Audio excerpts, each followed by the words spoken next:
Hello, and welcome to the very first episode of the Oh God Why podcast, to be featured here on Degenerate Incorporated, episode 9. You may be thinking, Randy, what is the Oh God Why podcast? Good question.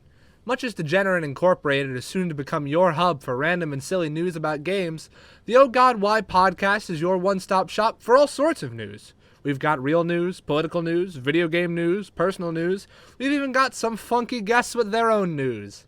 So come join my good friend Umar and myself as we ask ourselves, and our special guest, oh God, why? So anyway, on the beginning of the first thing we do on the podcast is you talk about world news on my side and video game news. But today, since there's everything has more hit the fan, I think we should be really focusing on the most important things here. The protesting is happening in our cities right now. So we have it at the hotspot, the center of where all this began in Minneapolis. So Mason, you live around that area, and at least you said South Minneapolis, right? Yeah, I live right over in Elliott Park. I'm about a 5-minute skateboarding trip right over south, so I'm pretty close to the area. Okay. So how was this really started, this whole, protest? Was it started by the community there, local community, or what exactly? The protest itself started by the local community itself. You guys know it all stemmed from George Floyd, so. Yeah. Yep. For anyone who doesn't know this or maybe watching it, maybe when this is all forgotten, George Floyd was a African American who had gotten killed by a policeman's resting his whole body weight on his neck. Pretty much, it was the TLDR of it is the guy was trying to pay for something at the Cup Foods off of 38 in Chicago with a fake $20 bill. The owner of the shop called the police. When the police showed up, they escalated it to a point that they were kneeling on top of not just his neck, but in between his back, his like mid back area, and pushing down to where he couldn't breathe, and they asphyxiated him to death. Yeah, I thought it was just on his neck, so it was on his more or less his lower back as well. Yeah, like the upper back, like your middle the upper back. System. Yeah, and then on your neck as well at the same time, pushing as hard as he could. I mean, I'm more shocked he even lived for 8 minutes. For how long that it took. That would probably kill a person, one or two. I'm shocked he even lived for that long, but So we know that the protests kind of got violent on the first 2 days, but has been mellowed out, right? Yeah, the protests have mellowed out a little bit. They haven't, I guess. So they've stayed more the same than anything. They just get violent once the police get violent. Okay. Escalation. Yeah. So who's are usually the aggressors in this whole situation? Every single time the police. Every single time. Okay. So who would you exactly blame? I know this is a really big question, but if you were to do specifically, what do you think is the main root cause of the police being, so corrupt, or causing this aggression? That I can't confirm. I think it's training. I think it's the police officers. That whole area has been since the 60s, 70s, and 80s has been full of corruption. Like my dad and his dad remembers back in the day that specific police station was just full of shit all the time. I've been looking up at this. I'm not a really big person, not a big fan of the police myself. I'll just put that out there for everyone to know. I don't know about you, Randy. What's your opinion on the police, just in general? I don't know shit about shit. So my stance is, if they're doing a bad thing, that's a bad cop. If they're doing a good thing, this is a better cop. Yeah. Okay, so I've just been hearing about this. I've been seeing this name thrown around all over the place about this guy named Bob. I forget, it's his, not Bob Ross, but Bob something, and he's the leader of the Minneapolis union for the police. Oh, Bob Kroll.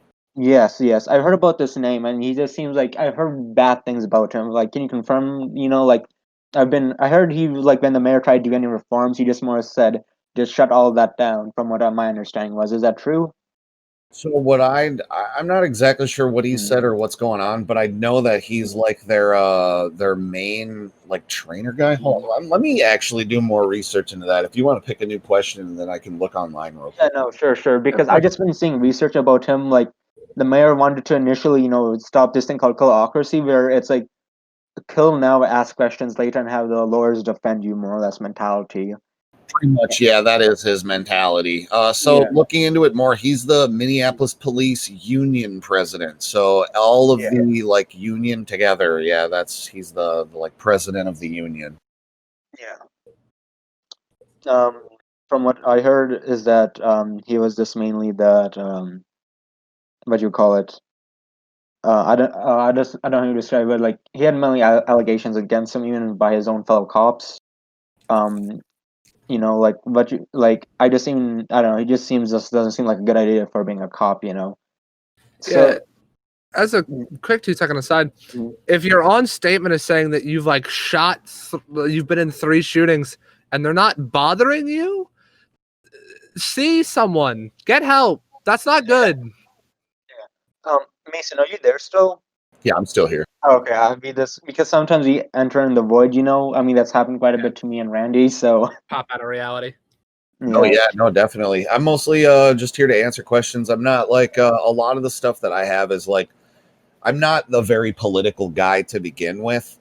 Like I was only there to be like shooting film and to just cover the whole thing. A lot of this stuff I really don't have too much of an opinion on because let's be real, I'm the hippie guy that like I'm usually not that person to be out here even. Like I'm mostly just playing video games, but I feel you. Yeah. Umar is the show's political compass. I'm more about like, hey, let's just talk about video games. Sort of cover all the news. Yeah, the second half is going to talk about mostly, video games, and like card games, But we just really want to see like, so what made you get started doing the protesting? You said you were just doing it to record the situations. Like, have you had any like political affiliations to that now? Like, no, I don't have any political affiliations or anything. Okay. I think what pretty much it all started because actually a girlfriend at the time we're a little bit here and there, but she's got a thing where like the coronavirus is in town, afraid to leave her house, afraid to like not like she can't even go to the store for herself because she's afraid that she might catch the virus while she's out there, and there was a point where we were talking and she was like, I wish I could be out there to like see and go protest. And I was like, you know what, I'll go up there right now and I'll just start a Facebook live feed, and then that started and then it steamrolled. All of a sudden I had 1,000 to like 6,000 people on my Facebook live stream. And then I was like, what the fuck? So I was like, I'm just going to switch over to Twitch. And then I was like stuck with like 1,100 people that first night. And then the second night, it slowly dropped, obviously, because there hasn't been as much like craziness going on. But it's been decent. TLDR, it was so my ex-girlfriend couldn't go and I wanted her to be there with me at the time because she couldn't go. I did not know that we had a celebrity on our podcast today. Yeah. Actually, didn't you were you able to confirm that you got blacklisted on Twitch, or did you get unblacklisted now? Because like maybe last. Yeah, no, I did get blacklisted that first night because we were showing tear gas and violence and like people hitting each other and running around. But I ended up now getting unblacklisted and I'm now on the sidebar and I'm a full affiliate now. So okay, cool. That's pretty cool. Yeah. No. So I've been seeing your videos, I guess, live streams for the past few nights now. So mainly with the police. What like I guess. You've been usually there. So what you said you also been helping the neighborhood around, like the people in those neighborhoods. Like, what kind of supplies do you usually bring or give them? So normally I have like a big case. I have 2 or 3 big cases of water here at the house. So I usually load up my backpack front with water. And then I have a first aid kit. We usually bring around a lot of like ice packs, those ones that you can crack open and they just become icy real quick. We grab some of those, like the magnesium milk. I got a whole thing of like fake tears and some water bottles that are full of tear gas removal stuff. So it's like baking soda and a few other things inside of a bottle of water. Shake it up, and if someone gets tear gas, you just pour it on their face. There's a few other things, bandanas. We were handing out masks the first night. I had like a big thing of green gloves that we were handing out to people, like the surgical green. Yeah. I see. Another question: since you're also like live streaming it on Facebook and Twitch, I assume that kind of drains the battery out of your phone quite quickly. So how do you usually keep your phone from like not dying? The first 2 days, I just kind of let it die. Okay. But the third day, I was actually streaming, and someone walked up to me on the corner that I was standing and just pointed at me and was like, "You're Mason, right?" I went, "Yeah, what's up?" And he's like, "I got something for you." Started digging in his backpack and just opened it up, handed me a bunch of Red Bulls, some like granola bars, and then 2 phone chargers. And I was like, Yeah. "Holy fuck, dude. Yeah, I saw that. So What a god." That's so yeah. fucking cool. Yeah. So, Mason, so we've seen this like protest sort of kind of just explode all over the place. I mean, in our own town, like Manny, I don't know if you were here when it happened, but there were protests in downtown for the past 2 days, or so.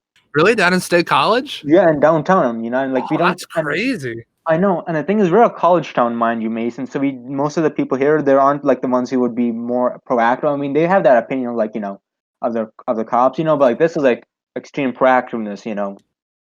Yeah, no, that's really like I did not even realize that the people down there were doing that. I'm pretty Yeah, I mean, impressed with them. my dad was planning to go to the day on the first day, but he just kind of forgot to go to that. So, and also I kind of live a bit far away from where it was happening, so I couldn't really drive or even walk there for whenever if I tried. So, I really want to be a part of those, but I'm afraid it's going to turn violent. It's just like more of a fear than anything else. Like, how would you deal with, I guess, the police violence, Mason?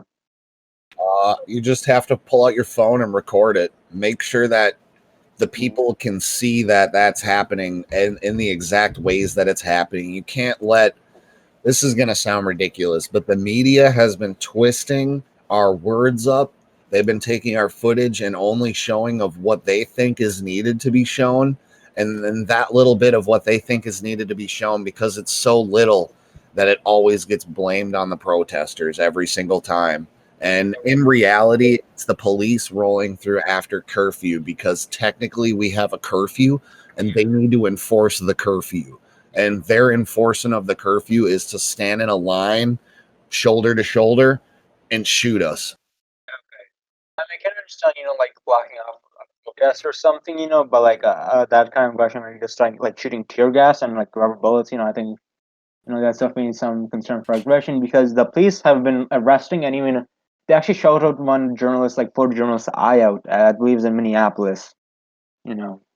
So I think that's kind of concerning even because the police aren't even like, I guess, people you consider the press, they've been attacking them as well, which I find quite concerning because when I guess I forget who the Ferguson protest. I don't remember that ever happening. You know, I believe it was like maybe when I was a few years younger. But still, I don't remember like the press being shot at. Like, is this more of a new thing or has this always been a thing here? It's always been a thing. It's just now being covered like very as much as it is. Like anytime that well, let's be real, like press, news reporters, journalists, any form of a medic, technically because there's a curfew, none of those jobs are essential to keeping the country alive. And because of that none of those jobs are essential, they need to go home. And because they need to go home, they're going to get shot either way. It doesn't matter if they're press. It doesn't matter if they're a medic. It doesn't matter. That's so terrible. Oh, God. I mean, it is very. I mean, the closest thing I could see these protests were is like similar to the LA like race riots in the '80s. Like I guess late '80s, early '90s. If your modern day situation is comparable to that of 80s race riots, you're not in a super great position. Yeah, no. I mean, to be frank, I don't know about you, Randy, but I think generally any big city like area cops aren't necessarily the greatest either, because most of those people aren't even in the city, if my understanding is correct. A lot of cops that are here in the area right now are ones from the second precinct, the first precinct, the third, and the fifth. So like when they started to get overrun, they started to call in help from other cities in the local area, and then that's when the National Guard came. Yeah, no, that's true. Because like I've seen like these protests like Randy, you're gonna live in Philly in the next few weeks, right? So what the heck's happening there? I don't know. I'm currently in Harleysville. Yeah, because the coronavirus has got schools shut down, so I'm not going anywhere yet. that's understandable. But like, Philly's been on full lockdown, right? Or what's? I don't know. I'm not. I've been driving around the city. Driving around, there aren't a lot of people on the roads, but Yeah. I didn't notice anything too crazy while I was out there. Just the sparsity of drivers. Yeah, so Mason, so remember hearing that the highway was kind of locked down in Minneapolis. So how are supplies getting through in Minneapolis still? How are people getting through here in Minneapolis? Yeah, like supplies, people like going through in and out, because I thought the whole city was on lockdown, like a bunch of these cities. Freeways might be closed, but you got to remember the back roads in Minneapolis is one large grid. So like it's literally square blocks that are like rectangle out going north and south. So like depending on where you need to go, you can just hit any road and go south. Yeah. Huh. Like there's no actual curvature to our roads most of the time. Like if you look Yeah. at Google Maps and zoom in, it's literally a fucking grid from one part of the lake all the way on the west side of town, all the way to the other side of town into St. Paul. Okay, so there's just Philly and like New York, more or less. Okay. So So the lockdown is more a name than a fact. yeah, that's true, because I'm here just thinking like I'm not gonna lie, the city would probably be restarting by now, if there was nothing going through, you know. So yeah. So like if were you saying anything, Mason? No. I pretty much it's just like the city goes on lockdown and it's a joke to everyone that's here. Okay. So it's just all a name more or less, and the police are just kind of being aggressive about it. Yeah, it's their way after dark. Their justification for shooting you. Mhm. Mhm. It's terrible to imagine. Just open fire to the crowd. Oh, Pretty no, that's much. true. God damn, man. Is there 10 or 15 of you in your own yard where they told you to be in a fire in your own yard where it's okay to have a fire during curfew? Oh, wait, there's 15 of you. Immediately, a tear gas grenade gets shot into your yard and a flashbang goes off, and now you're all being arrested. So terrible. Okay, Because that it's sounds like a bad own idea because if you have a fire, I think there's a better way to to suppress something like that other than like, oh yes, tear bang them. It's like, what the heck? what's happening here over south. It's like people in their own yards, like sitting on their porch. Where if you read the curfew statements from Minnesota, you're allowed to sit on your own porch, be in your own yard. You are able to have a grill going. You can even have a small fire in your backyard. The big thing is that if you have more than 5 people in your yard becomes a target, and now it's quote unquote a safe haven to harbor terrorists. Okay, well that's concerned. I mean, to be frank, a lot of this stuff kind of started happening after 9/11 and the whole war on terror and most of the restriction of liberties in the nation. But that's a I different don't one. like the implication that a group smaller than 5 isn't allowed to be terrorists. How are you going to tell us that it's okay to sit in our own goddamn yards after curfew because we're technically in our own property? But as you walk down the street, you're flashbanging, tear gassing, pepper spraying with paintballs all of your own citizens that you told that they could be there 3 hours prior. I don't know. It just seems sort of like just kind of a mess because even if it seems to me that the National Guard has more centers than the police do at this point, which is kind of saying something.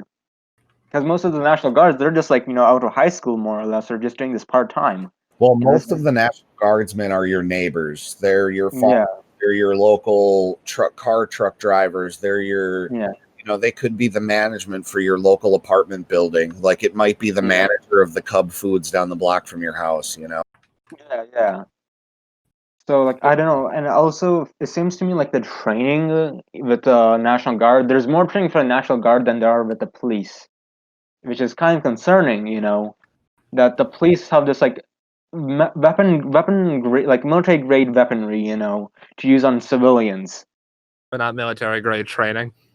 Yep, and that's where I believe the state now at this point is they're trying to pass a law now to get rid of the funding for military grade items for the police. I mean, to be frank, most of this is being bought off from the federal government because of the whole war on terror, and the surplus of military weaponry and vehicles, Because I don't remember if you guys remember this, but like in the early 2000s, I remember hearing like news stories of where like you have these like real like cops and sheriffs buying these like $100,000 like Humvees, like like APCs. It's like why the hell do like militant America needs them, let alone a city. It's like You're just asking for trouble at that point. yeah, no, I think I don't know, but I have one question about this, Mason. Is this a class or racial issue, kind of, or is everyone sort of like everyone's just kind of tired of the whole police now at this point? This race issue, flat out. Really, just full on race, not a class, just full on race issue. And anyone that says otherwise is protesting it wrong. This is flat out a race issue. Are you there, Mason? Yeah, I'm here. Okay, I don't know why it keeps on cutting out on my side for some reason. That's fine though. So, yeah, no, because I noticed that you were walking through some like poor and rich neighborhoods. It didn't matter like who it was. It was just most a race one. It's all mostly race issue here because it breaks down to like the way like once again the corruption from the 60s, 70s, and 80s and 90s. All of those police officers, like the generations of these police officers, were all trained the exact same way with race in mind. And when crack started to come into town around the late 80s, early 80s, the town got real ghetto real fast. And the only way to combat that was over south. And sadly, over south is where predominantly most of the black people live at, most of the Native Americans, most of the Asians, most of the Mexican people.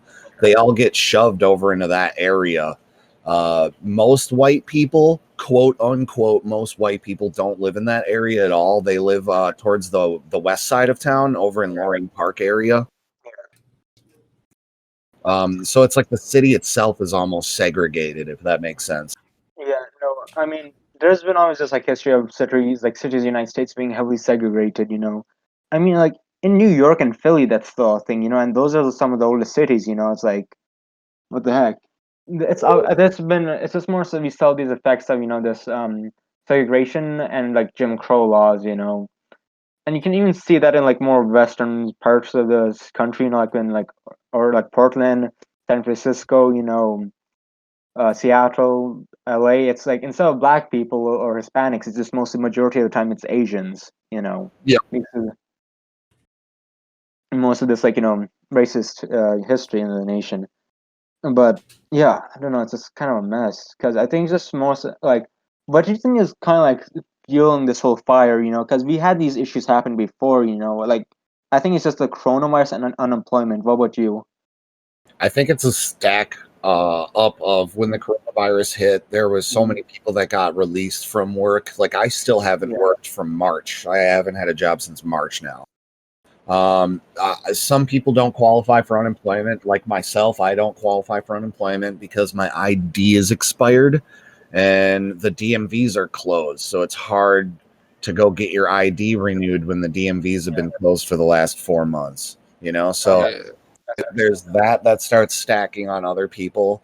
The homeless problem here in town, all that starts stacking onto people.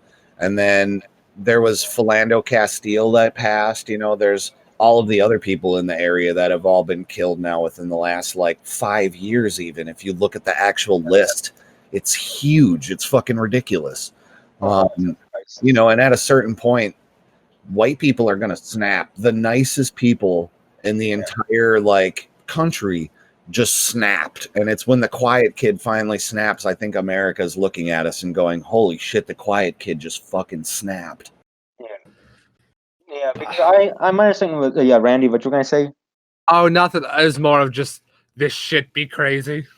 I'm too frank. This shit is be crazy, But I think it's just more so. I think it's just what little Mason said with the camera breaking its back, because the stuff is like our social, like in the words now, like our social and like safety nets have been outdated and being eroded, continuously. You see the federal government, being like Republicans or Democrats. I mean, mainly it's Republicans who've been doing this, but eroding these like social services, for people who can't afford them, or stuff not like updating. Because I know at least in Pennsylvania, you're able to update your ID online, but I don't know about if that's the same thing in Hold on, do you Minneapolis. live in Punxsutawney? I live in Pennsylvania. I live in Center, PA. Okay, because I have a huge group of friends that live in Punxsutawney, actually. Oh, okay, that's nice. That's Right. cool. Yeah. But like there's some stuff where it's like stuff you think would be easily updated, like, oh, you can do your stuff online now, like, oh, update your ID, we'll mail it to you, We're in the And age that's of the what, internet. yeah, like I mean that's what the I did to get my ID, It's like I didn't need it for it to be print out at the DMV. They just sent me my real one, mailed it to me. I think because I'm at the 4-year point, I have to get my picture retaken. But I mean, even then, you could probably do it with like a face cam on your like laptop, computer, even on your phone. That would be awesome. Like, I take my own picture for my ID. I would totally use the one from the riot.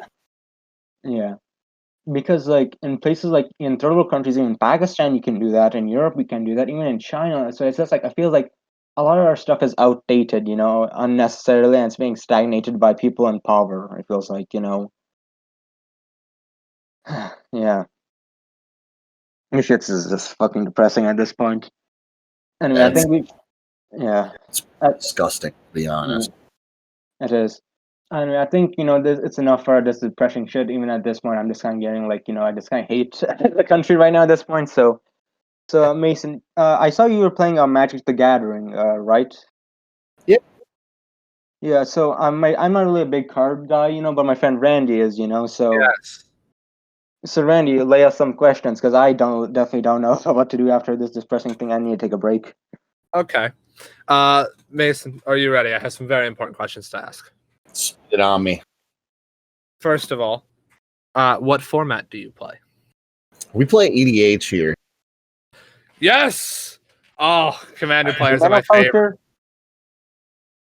What was that, Umar? I said a true man of culture, I see. Yes, a true man of culture. See, I've been playing EDH. Magic cards since I think New Phyrexia came out. So there was a certain point to where like standard when I first started playing was, holy fuck, that's an Eldrazi. Emrakul isn't banned yet. Infect is slapping everyone in the face. What is that? Affinity for artifacts? Oh my god. That was what I came into playing Magic cards. So like there was a certain point to where when that rotated out, it wasn't like buck wild anymore, if that makes sense, because standard was full of crazy large Eldrazi's, the infect decks, like fucking affinity for artifacts, like those are like the meta decks of the time. And yeah, no, going from that, and then it was all of a sudden Innistrad with like werewolves and zombies and shit. I was like, oh, this isn't as cool anymore. Oh, I feel it. I started out in, I don't even know. I just got random collections of old cards, and I didn't have decks to play more modern formats, so I just played Commander. Definitely. Singleton for the win. Yes. What is your, do you have a favorite Commander deck? What is your go-to? My go-to deck is Prush, Skyraider of Kerr. Second. Randy, you there? I don't know. Am I? Oh, I don't know. You heard me, right? Yeah, right. No, Yes, I heard did. you. I looked up the card immediately. Okay. Prush Skyraider of Kerr. It's a 5/5 Jund with flying. It's whenever you cast it, you create X01 red cobbled creature tokens named Cobbleds of the Kerr Keep, where X is the amount of mana spent to cast Prush, and then you can sacrifice another creature and give it a +1. That's a fun deck. I have to ask. I played a couple different decks. My important question is this: have you heard of Gaian Chair Tribal? Yes, actually. What are your thoughts on Gaian Chair? It's just Chair Tribal, right? Yeah, Chair Tribal. What are your thoughts? There's no real thoughts on it. It's just a bunch of people sitting in chairs. It's an amazing deck. Look, I don't know how anyone could lose if you're running Chair Tribal. I just don't think enough people are playing it. I don't think the meta's ready for the shakeup that's going to come when Chair Tribal gets its day. The decks I run right now, my top one is Prush. I also run Kaikar. That's a fun one. I run Volrath as a clone tribal with a splash of Infect. And then other decks I run is Maelstrom Wanderer. I love my Cascade. And then I run a Mill deck too. I can't remember the commander for that one. It's been a while since I played it. And then I have that new human deck that just came out. Oh, the one that came out with whatever the new set's called, because I can't remember. Yeah, the Ikoria set. Yeah, Behemoths or something. I can't remember what it is. Yep. Yeah, I bought the human EDH deck, tore the whole thing apart, and redid it because I actually had a modern human deck from back in the day, an Orzhov modern deck, and I just tore it all apart and stuck it into that and added some bread into it, and it fucking slaps. That is nice. I play my go-to deck is Nekusar. Do you know what his jazz is? Every time you draw a card, you deal, or every time he draws a card, they take 1 damage. Yeah, and then everyone else draws an extra card on their turn. You just wheel them to death. Yeah, no, just draw lots and lots of cards, take lots and lots of damage. Yep. Yeah, the game winner for that one normally is what the fuck, Niv Mizzet, and then every time that you draw a card, someone takes 1 damage, and every time Niv Mizzet deals 1 damage, you draw a card, and you just keep infinitely in your deck. It's very nice. The other nice card is the card Sort of Burst is, I think it's called Dark Pact, if I remember. No, not something else. It's something else. It's like 2 black and X, and target player draws X cards. So you just make someone draw like 10 cards and blast them for 20 damage. Big win in Volrath with the X drop is usually Torment to Hailfire. So it's like, yeah, that's a good one. Discard X cards, take X life, sack X permanents. Most people just quit. Yeah, that's a good one. Torment of Hellfire is a real fun card. I have a friend who's a degenerate who, when he wanted to get into Magic, I made him a commander deck. He plays blue-white counter spells. That's his whole deck. Yeah, is he like running like what the fuck is that dude that you tap him to put a bounty counter on things and then they can't attack or block? No, he wants to get one of those. His current commander is not that important. His current commander is, I cannot remember his name. It's his effect that matters. Whenever you cast an instant or sorcery, you turn one of your lands into a 3/3 creature. Oh, yeah. Yeah, no. So the whole deck it's almost no minions. It's just counter spells and cards that say, like, you can't attack unless you pay X amount of mana, or you can only attack with 1 guy per turn. That's the same deck. My Kaikar deck is. I call it Pillow Fort Kaikar because he just sits there. And that's all it is. He just sits there until you finally combo off for a win. Yep, that's the whole deck. It's phenomenal. And then he has, like, destroy all lands. All your lands are indestructible. Good stuff like that. I usually run the same version of that where you turn your lands into creatures and then you board wipe everything but lands, and then everyone just looks at you like, "What the fuck, you asshole!" Yeah, it's pretty good. Another good one that I like pulling off, I can't remember the fucking enchantment offhand, but it's in my Kaikar deck. It turns all lands into 1/1 creatures, and then I have Elish Norn in the deck, so it gives all creatures that aren't yours -2/-2, so it destroys all your lands. Oh, that's so gross. That's so good. It's fucked up. Oh, yeah, I love funky. I like those kind of commander decks. Randy and Mason. Actually, this is Mason. Have you ever watched JoJo? I don't think so. No, I haven't. Okay. I'll save for what I'm going to say about that later. Okay, I'm just curious if you guys have watched it. We're gonna bring it up at some point. Yeah, no, I will, because I finished season 1 and I have some stuff to say the least. Oh, yay! I'm listening to all my friends who started watching it, and I get to hear people be like, "Oh my god, I can't believe this happened!" And I just get to sit there and smile. In other card-related news, have either of you heard about Legends of Runeterra yet? I've heard the name. Mason, have you heard? Sorry, no, I haven't. You okay? Yeah, hit my vape and it just went down the wrong tube altogether. Oh, Yeah, that's it's never sucks. good. I don't vape. My mom's a big vapor. I hear about the plights she has.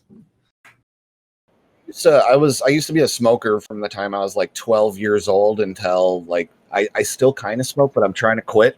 And like I did a month and a half without cigarettes until this whole thing went down. And like 2 days ago, I bought a pack of cigarettes and smoked the whole pack in one big sitting. Yeah, I have to imagine shit's a little stressful right now. Actually stressed. No, that's understandable. Like, I mean, that's Jesus Christ.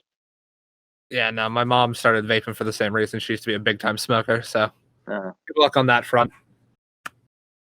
Yeah. In more positive news, Please do give some positive news, Randy. Legends We of need it. Runeterra is super fucking good. If you have a computer, some sort of iOS device, if you have a way to play Legends of Runeterra, do it. It's free. It's really good. It's the League of Legends card game. It's Riot made a card game based on League, and it's just good. I played Hearthstone for like since it came out, and Legends of Runeterra beat it for me in like a day. That shit's good. Okay, so let me just say this: anyone who plays League is a terrible human being, in my opinion. You know, I'm Fair. coming That's from, pretty gross.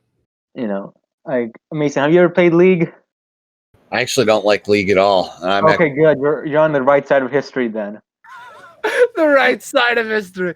Dude, in 2055, you're going to open up your textbooks, and here we see the chapter of League of Legends. The worst chapter. Like a picture of like the ultimate Kyle sitting like with a curled back on his computer, like with like a monster in front of him and like half his hands punched through a wall. That The man, misstep in human evolution. that's true. Like, I don't know. Like, I'm just not a big fan of those kind of games. You know, like I can see the appeal, but it's like I'm just kind of sure it gets that big of a following. It's something like you think, what was that, like World of Warcraft, right? It's like a subscription-based model kind of game that kind of faded out real quick. People actually are still playing World to this day.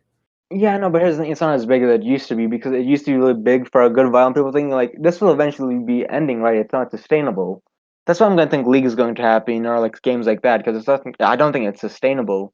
Here's the thing about League. It's got one good advantage. It's totally free.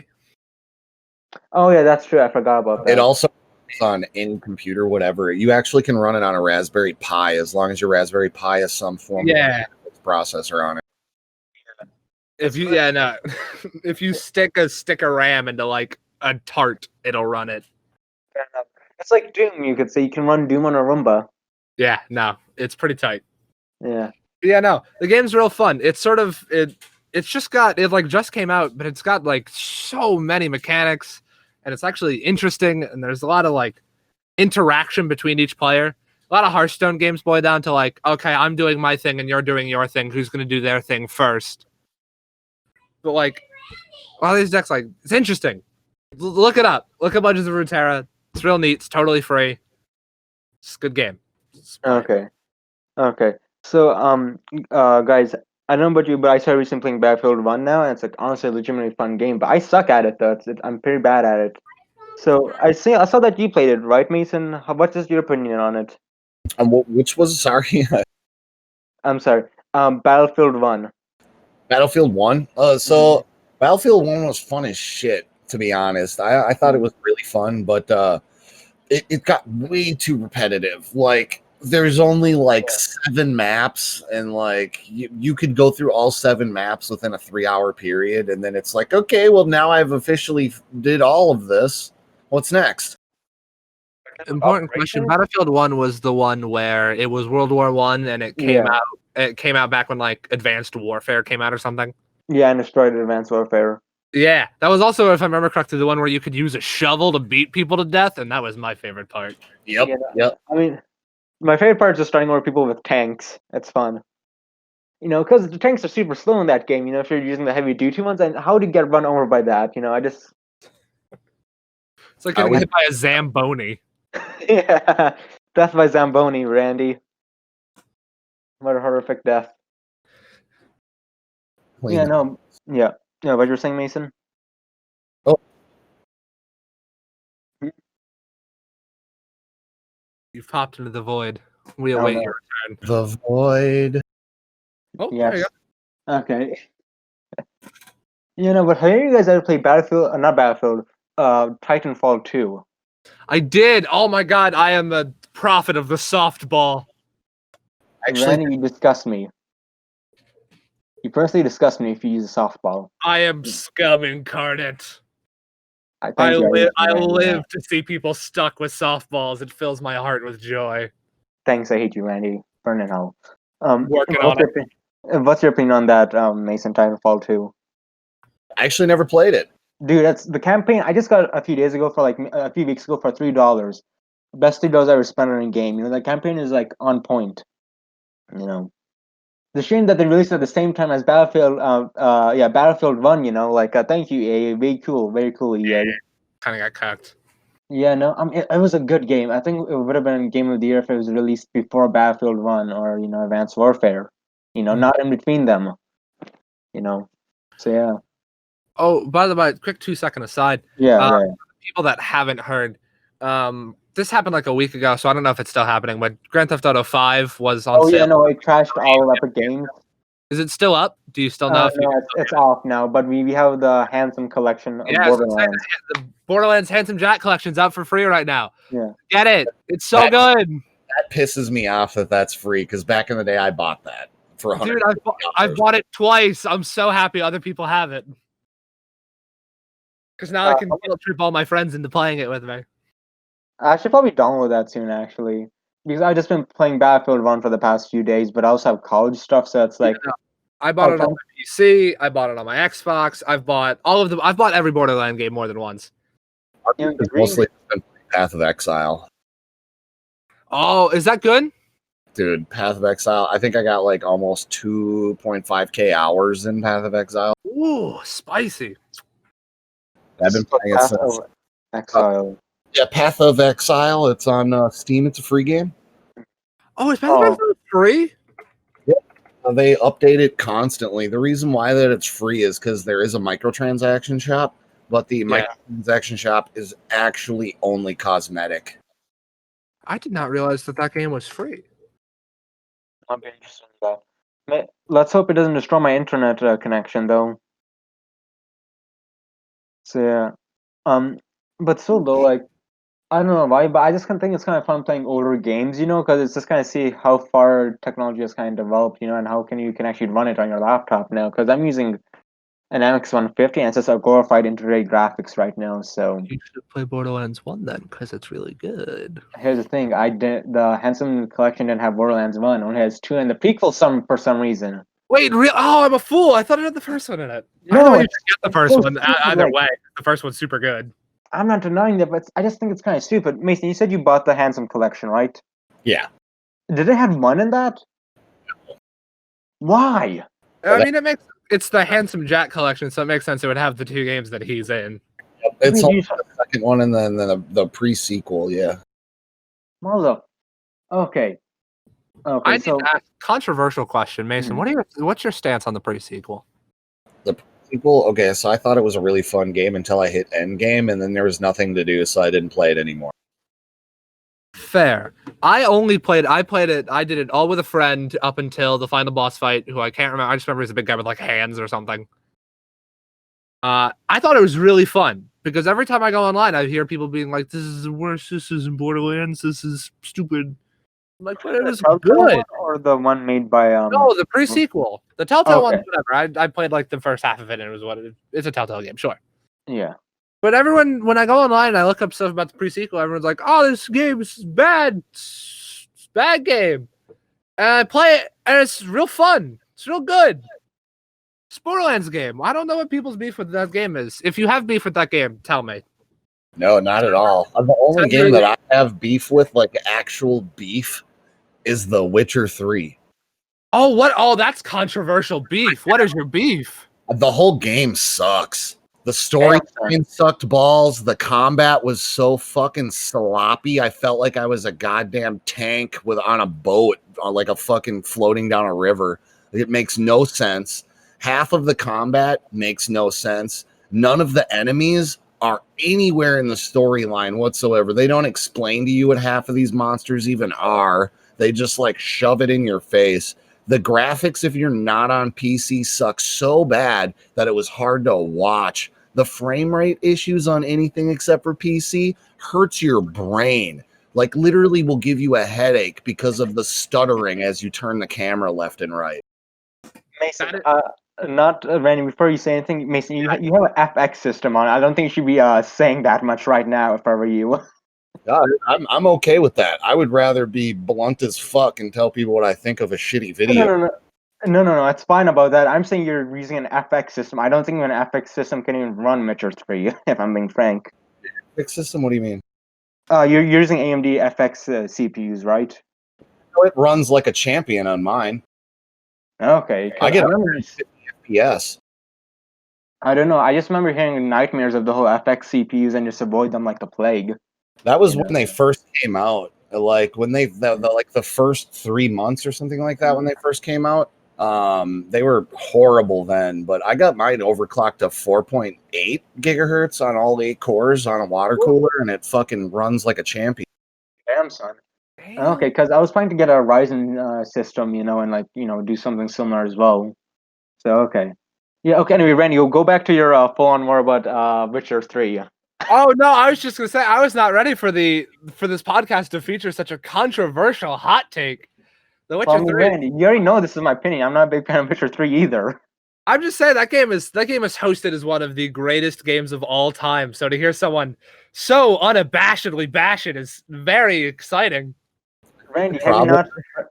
My problem with it is how much hype that people gave that game, and then it's like Skyrim, dude. Like if either you love Skyrim to death or you hate it. It's the exact same thing with Witcher. Either you're really gonna love Witcher, or Witcher is just trash to you. It's one or the other.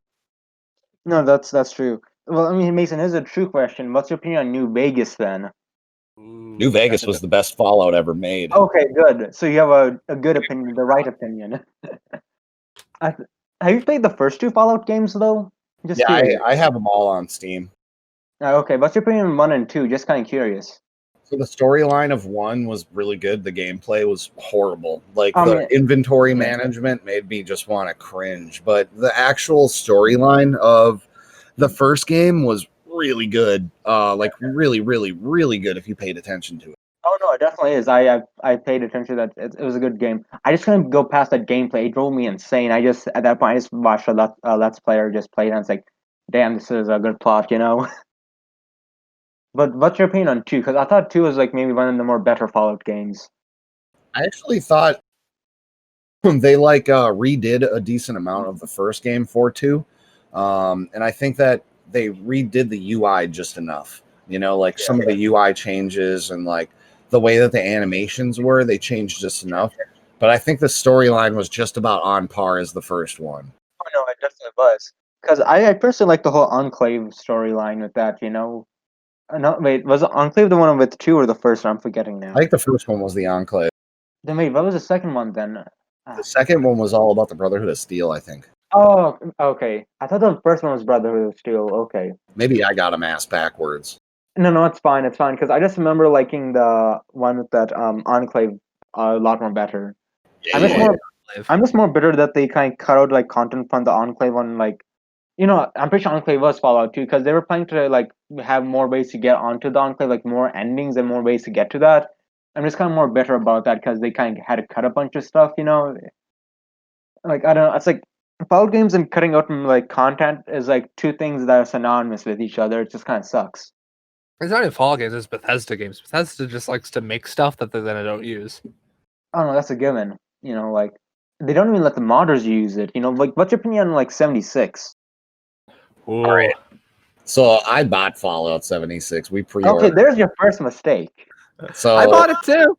So the big thing is, Captain Hindsight over here. Yeah, that is a big mistake. But that's the big thing is Captain Hindsight. How can you know that when God Howard is standing on his fucking Tower of Power at E3 saying 16 times the detail, 4 times the size of Fallout 4? you know, like my boner got so big I could barely contain it in my pants. I was so fucking hyped for Literally 76. the moment that they announced that you could pre-order it, I bought the $100 one, like right away.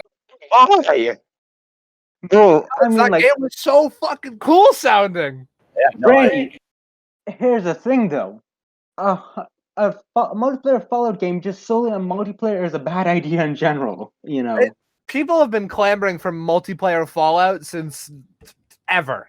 It People just wanted should that. be a part of a game, not the game. That's my main issue with that, you know? It's very easy to realize that now. At the time, shit was hype.